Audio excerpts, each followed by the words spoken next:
ये पैर और टूट गया है इनका। व्हील चेयर के माध्यम से ये स्कूल आए हैं अपने बच्चों को देखने के लिए। एक बार बच्ची से हमने पूछा, एक बच्ची से, कि तुम्हें तुम्हें क्या मिला। तो हमें तो यही मिला कि चटनी और रोटी खाकर मैं आईए आईए और बीए की पढ़ाई की। अगर तारीफ उठाया जाए तो महान हस्ती बनने के लिए महान सोच, महान कर्तव्य, महान धैर्य और महान त्याग होना चाहिए। सबसे पहले हमारे जो स्कूल के प्रधानाध्यापक थे, मैनेजर सर, उन्होंने बहुत बड़ा सहयोग दिया। यहाँ बच्चे निंगे जाते थे, जाड़ा में ठिठुरते हुए मंगलपुर या औसानी जाते थे। यहाँ तक ये जानते हैं कि ये भूमि करोड़ों की है। हाँ। आपके मन में कहीं से ये संकोच नहीं हुआ कि मतलब ये भूमि करोड़ों की है, हम इसको दान करते हैं? आपके परिवार में इसकी क्या सहमति थी? हाँ। एसडीएम के द्वारा इनको प्रोत्साहन पत्र मिला है। विद्यालय को बनवाने में आपने कितनी भूमि दान की? तब हमारे परिवार के लोग, हमारे हितनाथ के लोग और लोग जो लालची स्वभाव के थे,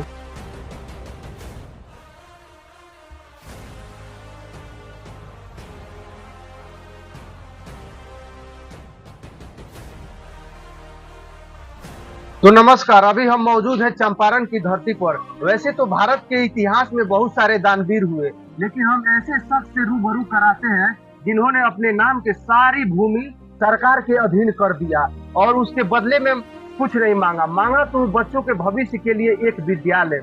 आज इनके पास एक बित्ता भी जमीन नहीं है और रहने के लिए एक छोटी सी झोपड़ी है। लेकिन इतिहास के पन्ने को पलट कर देखा जाए तो ये इस गांव के सबसे बड़े जमींदार हुआ करते थे। तो आइए हम जानते हैं इनके जीवन के संघर्षशील उतार चढ़ाव के बारे में। तो प्रणाम सर, आपके मन में ये कहां से विचार आया कि इस गांव में बच्चों के भविष्य के लिए एक भव्य स्कूल का निर्माण होना चाहिए? ये तो उसी जिस समय मैं भोलापुर से, दिल्ली से भोलापुर आया, भोलापुर से जब मैंने बांसगांव आया, तो हमने सुना कि आपके पिता की दी हुई एक छोटी सी स्कूल है, अपर प्राइमरी, जो आपके पिता के माध्यम से बनाया गया है। उन्होंने एक दिन, कुछ दिन पहले ही हमने पूछा था, तो कहे कि देखो देखो, मेरी कीर्ति है जो बांसगांव में हमने बनाई है और हमें बहुत बड़ी लालसा लेकर बनाई है, इसलिए कि वहाँ के बच्चे और बच्चियाँ बरसात में, गर्मी में, जाड़ा में ठिठुर जाते थे। किसी किसी को, कोई लड़का बेहोश हो जाता था गर्मी के दिनों में, बहुत तकलीफ होती थी। इस गांव से और स्कूल जाने में बहुत डिस्टेंस था। बहुत दिक्कत को लेकर तो उन्होंने कहा कि हमने स्कूल का स्थापित किया है, लेकिन बच्चे, मेरा तुम्हारे प्रति आशीर्वाद है और तुम्हारे को आदेश देता हूँ कि उसकी स्कूल को जितना हो सके उतना तुम आगे बढ़ाना, और इस समाज के लिए, बांसगांव के समाज के लिए, नया गांव, औसानी और मंगलपुर के समाज के लिए जितना उन्नति करना, यह तुम्हें करना है। इसलिए कि यह मेरा सबसे बड़ा यही आदेश है। हम बच्चों को तकलीफ देकर, जो बच्चे निंगे जाते थे, जाड़ा में ठिठुरते हुए मंगलपुर या औसानी जाते थे, मीलों दूर जाते थे, मीलों दूर जाते थे, यहाँ स्टेशन के पास जाते थे, ब्लॉक नंबर 2 में जाते थे, बड़ी तकलीफ होती थी। गर्मियों के दिन में गर्मी झेलना, वर्षा के दिन में बरसात को झेलना, इससे हमारे दिल पर बहुत सदमा पड़ता था। मैं सोच ही रहा था कि हे परमात्मा, हे मालिक, कोई ऐसा रास्ता दे जिससे जिससे ये हमारे पिता का जो आदेश है उसको मैं पूरा कर सकूं और इस समाज को, यहाँ के लोगों को, बच्चे और बच्चियों को डॉक्टरी, इंजीनियर या अच्छे से अच्छे एजुकेशन दिलवा सकूं।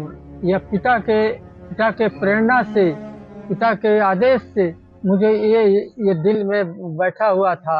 यह बार बार मन में भावना हो रही है कि गांधी जी ने कहा है कि handsome is that handsome does, जो अच्छा काम करता है वही अच्छा होता है, और वही आदमी अच्छा है जिसका दिल अच्छा हो और जिसकी भाषा अच्छा हो, वही आदमी अच्छा है। इस पर मुझे बहुत तकलीफ होती थी। मैं ऐसा एक प्रेरणादायक, एक ऐसा मनुष्य को खोज रहा था, या स्कूल के माध्यम से हो या समाज के माध्यम से हो। पिता के आदेश से, पिता के प्रेरणा से ही, पिता की कृपा से ही हमें यह प्रेरणा बनी रही और हम सोच रहा था, तब तक हम स्कूल के माध्यम से एक मिडिल स्कूल आया, उसमें हम सहयोग देना शुरू किया। ये बताइए कि इस विद्यालय को बनवाने में आपने कितनी भूमि दान की? अब तक जो भूमि इस स्कूल पर हाई स्कूल बना है, मिडिल स्कूल बना है, प्राइमरी स्कूल बना है, लोअर स्कूल बना है, तो दान देने में लगभग एक एकड़ से ऊपर जमीन हमने इसमें दिया, अपने पिता के नाम से जो था, जिसके लिए हम एलआरडीसी बेतिया गए और बेतिया जाकर एलआरडीसी से मंजूरी कराए। एलआरडीसी कहा कि मिलेगा, आपका जमीन मिलेगा और आप हाई स्कूल उस पर बनवाइए, हमें जितना सहयोग होता है उतना हम करेंगे। उसके बाद हमने कलेक्टर के पास भी 1 जनवरी को, उसी साल 1 जनवरी को, 2000 के 1 जनवरी को हमने कलेक्टर साहब के भी फाइल दिया। कलेक्टर साहब कहा कि देखिए, इसके लिए स्कूल के लिए जब आपका जमीन है अपना देना चाहते हैं तो आपको मिलेगा और मिलेगा। इसके लिए कुछ प्रोसेस है, प्रोसेस 2-3 महीना चलेगा, उसके बाद ये लौटेगा। आप जहाँ तक ये जानते हैं कि ये भूमि करोड़ों की है, हाँ। आपके मन में कहीं से ये संकोच नहीं हुआ कि मतलब ये भूमि करोड़ों की है, हम इसको दान करते हैं? आपके परिवार में इसकी क्या सहमति थी? हाँ हाँ, ये तो बड़ी अच्छी क्वेश्चन है, बड़ा अच्छा आप लोगों के साथ इससे प्रेरणाजनक बात है कि इस पर तो हमें संदेह बना रहा, पत्नी से,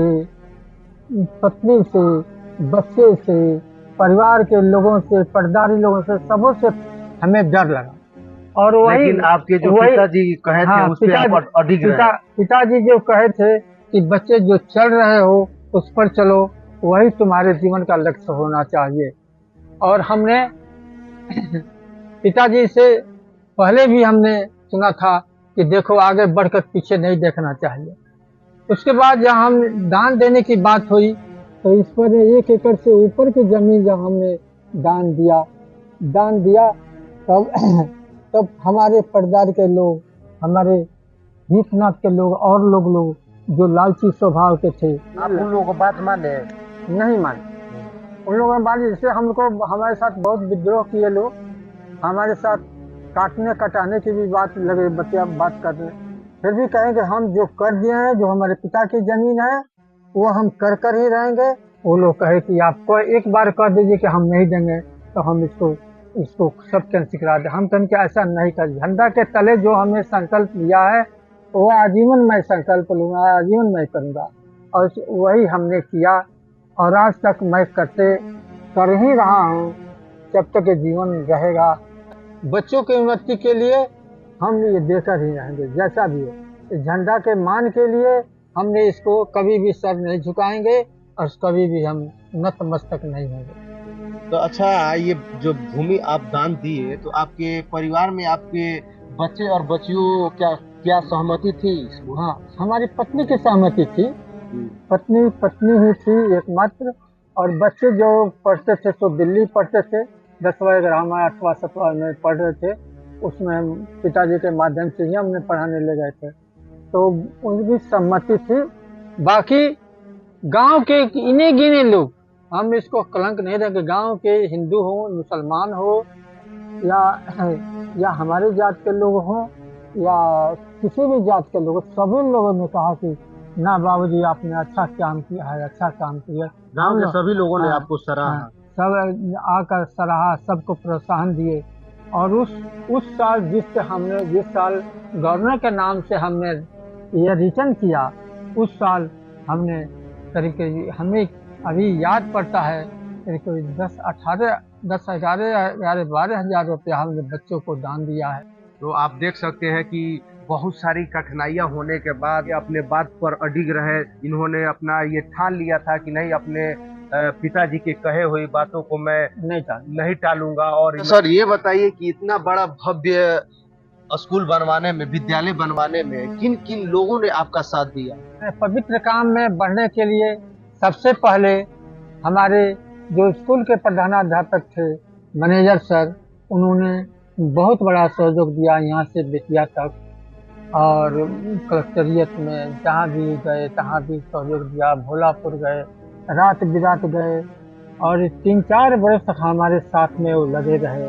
इसके अलावा कुछ गांव के लोग अच्छे, गांव के मुस्लिम लोग भी हैं, फरियाद हैं, चाहे और लोग हैं, चाहे वो मैनुद्दीन है, लाल मोहम्मद है, और सरपंच साहब हैं। इन लोगों ने भी हमको बहुत काफ़ी प्रोत्साहन दिया, और यहाँ तक इनकी बच्चियाँ और बच्चे आज जो आकर पढ़ते हैं और इसको आगे बढ़ते हैं, बढ़ाते हैं, मुझे तो उत्साह होता है कि यह सब ईश्वर ने, मालिक ने हमें प्रेरणा दिया है, और हम इसको काम को करने के लिए सफल हो रहे हैं। अच्छा, आपने इस मंगलपुर पंचायत के बच्चों के भविष्य के लिए इतना भव्य विद्यालय का निर्माण कराया।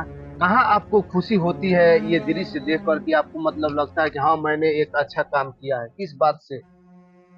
सबसे तो हमें सबसे बड़ी खुशी होती है कि जब इस जमीन पर, इस अमर जमीन पर, अमर भूमि के जमीन पर मैं आता हूँ, तो इसका इसका बिल्डिंग, इसका ध्वज का उड़ना और बच्चों का पढ़ना, बच्चों को अच्छा क्लास में अच्छा ग्रेड मिलना, लास्ट बिफोर ईयर टॉप, इस जिला के टॉप गौरव नाम को लड़का को मिला था प्राइज, और इसमें मैट्रिक, IAS, BA सभी क्लास के बच्चे पढ़ते हैं। सबसे तो बड़ी हमको खुशी होती है कि बच्चियाँ, एक बार बच्ची से हमने पूछा, एक बच्ची से, कि तुम्हें क्या मिला, तो हमें तो यही मिला कि चटनी और रोटी खाकर मैं IAS और BA की पढ़ाई की, सब आपकी कृपा है। हमें तो सबसे यही है। तो देख सकते हैं जो गांव की लड़कियां होती हैं वो बाहर पढ़ने नहीं जाती है, जिसके इन्हीं के बदौलत वो आज गांव की लड़कियां जो घर से बाहर नहीं निकल पाती थी, आज वो घर से बाहर निकल कर IAS, BA, इंटर तक की भी पढ़ाई कर रही है। तो इनका उन लड़कियों को पढ़ाने में बहुत सा अहम भूमिका है। सर ये बताइए कि पहले ये स्कूल किस वर्ग से किस वर्ग तक पढ़ाई होती थी और अभी किस वर्ग से किस वर्ग तक पढ़ाई होती है? पहले, सबसे पहले इसमें बच्चे जो आंगनबाड़ी के आजकल के टाइम है, उसी टाइम आंगनबाड़ी से पहला से लेकर तीसरा तक पढ़ाई की थी, और उसके बाद में यह तीसरा से 5वां तक पढ़ाई होती गई, बढ़ती गई। प्रारंभिक अवस्था था, उसके बाद में अपर अवस्था हुआ, उसके मिडिल अवस्था हुआ, और ईश्वर की प्रेरणा से, गांव के सहयोग से और सरकार के सहयोग से आज हमें गौरव करना पड़ता है कि जब मैं हाई स्कूल के 10वां से लेकर 12वां तक कॉमर्स, आर्ट्स और साइंस के पढ़ाई को जब मैं सुनता हूँ, क्लास में जाता हूँ, जब पढ़ाने का पंथ का प्रेमचंद का और बड़े बड़े मौका आता है पढ़ने का, पढ़ाने का, समझने का, तो मुझे बहुत गर्व होता है, और ये सी गर्व से मैं जीवित अवस्था में हूँ। अच्छा, बच्चे यहाँ के बताते हैं कि आप तो यहाँ के टीचर नहीं है, फिर भी बच्चों को पढ़ाने जाते हैं। तो मतलब आपको ना तनख्वाह मिलता है ना किसी तरह का, बच्चों से किस तरह का लगाव है? ये हमारी भीतर के आंतरिक लाभ, ये इसमें सबसे बड़ी गुण है कि पढ़ाने और पढ़ने का, दो चीज की हमें लालसा बचपन से मिली है। हमारे परिवार के लोगों से, हमारे पढ़ाई के जो विद्यालय था उससे, दिल्ली हो या कलकत्ता हो या मुजफ्फरपुर हो, उससे मिली है। और उसके बाद में जब मैं स्कूल बना, जब 8वां 9वां तक पढ़ाई होने लगी, तो मुझे लगा कि चलो हमें भी पढ़ाना चाहिए, और हमें सच्ची बात है, यदि पत्नी हमारी रुष्ट होकर नहीं बोली जाती, तो आज तक लंगड़ा कर भी मैं आज टूटा हुआ पैर लेकर भी आता। देख सकते हैं अभी इनका पैर का हालात है, टूट गया है, व्हील चेयर से ये आए हैं, ये पैर टूट गया है इनका। व्हील चेयर के माध्यम से ये स्कूल आए हैं अपने बच्चों को देखने के लिए। अभी बच्चों से बहुत ही गहरा इनका लगाव है, ये बच्चों के बिना नहीं रहते हैं। ये घर वाले इनको बहुत बोलते हैं, पत्नी भी बोलती है कि अभी अवस्था में किस तरह जाइएगा, लेकिन फिर भी किसी तरह कन्विंस करके ये आ गए हैं बच्चों से मिलने के लिए। तो सर आपका एज कितना हुआ? मेरा एज हो गया है 85 वर्ष, 85 प्लस। देख सकते हैं कि 85 वर्ष के उम्र में भी ये बच्चों से इतना लगाव है और अपना रिपोर्टिंग देने के लिए इतना दूर से ये पैदल आ गए हैं। बहुत ही परेशानियों का सामना करना पड़ा, लेकिन फिर भी ये बच्चों के लिए लगभग 1 किलोमीटर से ये पैदल चल कर आए हैं। अगर तारीफ उठाया जाए तो महान हस्ती बनने के लिए महान सोच, महान कर्तव्य, महान धैर्य और महान त्याग होना चाहिए, जो इनमें कूट कूट कर भरा हुआ है। तो मैं अपने चैनल के माध्यम से श्री नरेंद्र दामोदर दास मोदी और बिहार के मुख्यमंत्री श्री नीतीश कुमार जी से आदरपूर्वक अपील करना चाहता हूं कि ये इतने बड़े हृदय सम्राट रूपी महान शख्स और बच्चों के भविष्य के लिए अपना पूरी जीवन अर्पित कर देने वाले श्री राजेंद्र प्रसाद सिंह जी को भारत रत्न से सम्मानित किया जाए। तो सर ये बताइए कि इतना बड़ा निस्वार्थ आपने सामाजिक जो कार्य किया, इसके लिए गांव के तरफ से, ब्लॉक अनुमंडल के तरफ से आपको किसी प्रकार का प्रोत्साहन मिला? हाँ, मिला है, हमें मिला है। और प्रशासित पत्र राजेंद्र प्रसाद सिंह, बांसगांव, बगहा, समाज सेवी। देख सकते हैं कि इनको अनुमंडल के तरफ से प्रोत्साहन पत्र मिला है, एसडीएम के द्वारा इनको प्रोत्साहन पत्र मिला है। तो ये फोटो भी आप देख सकते हैं, स्मृति कृति बांसगांव, जो इनके पिताजी की स्मृति है और इनकी भी फोटो है। पिताजी की फोटो सभी इनके पास प्रूफ है, लेकिन भारत सरकार के द्वारा अभी इनको किसी भी प्रकार का प्रोत्साहन नहीं मिला है। तो हम चाहते हैं अपने चैनल के माध्यम से इन जाए भारत रत्न से सम्मानित किया जाए, क्योंकि इस कलयुग काल में इतने बड़े हृदय सम्राट रूपी सोच रखने वाले महान शख्स बहुत कम मिलते हैं।